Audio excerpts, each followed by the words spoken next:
बहुत समय पहले की बात है। एक छोटे से गांव में एक साधु बाबा रहते थे जो बुद्ध के उपदेशों का पालन करते थे। गांव के लोग उन्हें बहुत मानते थे और अक्सर उनके पास आकर अपनी समस्याएं साझा करते थे। एक दिन गांव में एक युवक रविंद्र नामक व्यक्ति आया जो जीवन में शांति और संतुलन की खोज में था।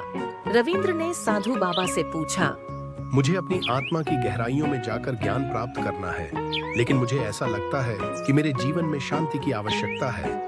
क्या मुझे अकेला रहना होगा? साधु बाबा ने मुस्कुराते हुए कहा, रविंद्र, तुम्हारी खोज का उत्तर एक कहानी में छिपा हुआ है। सुनो, बहुत समय पहले एक राजा था जो अपने देश की सुख समृद्धि के लिए हमेशा चिंतित रहता था। वह सभी के साथ रहता, सभी की समस्याओं को सुनता और उनकी मदद करता, लेकिन उसके अंदर एक खालीपन था जिसे वह भर नहीं पा रहा था। एक दिन साधु बाबा ने जारी रखा, एक राजा से पूछा, मुझे शांति कैसे मिलेगी? ज्ञानी ने कहा, तुम्हें खुद को जानने के लिए अकेले समय बिताना होगा। राजा ने तुरंत अपने राजमहल से बाहर निकलने का निर्णय लिया और एक पहाड़ी पर एक छोटी सी कुटिया में रहने लगा। पहले तो राजा को अकेलापन असहनीय लगा, लेकिन जैसे जैसे समय बीतता गया, उसने अपनी आत्मा की गहराइयों में झांकना शुरू किया। उसने अपने भीतर के डर और इच्छाओं का सामना किया। धीरे धीरे उसे शांति और संतुलन का अनुभव होने लगा।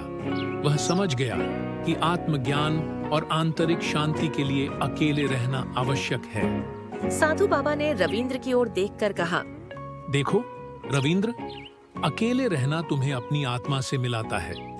यह अकेलापन तुम्हें खुद से मिलने का अवसर देता है। जब तुम अकेले होते हो तो तुम्हें अपनी सोच, भावनाओं और इच्छाओं को समझने का मौका मिलता है। यही एकाकीपन तुम्हें आंतरिक शांति और ज्ञान की ओर ले जाता है। रविंद्र ने साधु बाबा की बातों को ध्यान से सुना और समझा कि आत्मज्ञान और शांति प्राप्त करने के लिए एकाकीपन का महत्व है।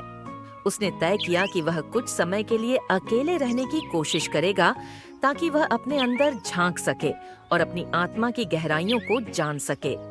इस तरह रविंद्र ने अपने जीवन में बदलाव लाने की दिशा में पहला कदम बढ़ाया और अपने आंतरिक शांति की यात्रा की शुरुआत की।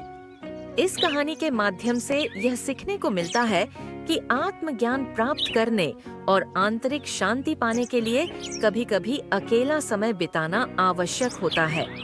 यह अकेलापन हमें अपने भीतर की खोज में मदद करता है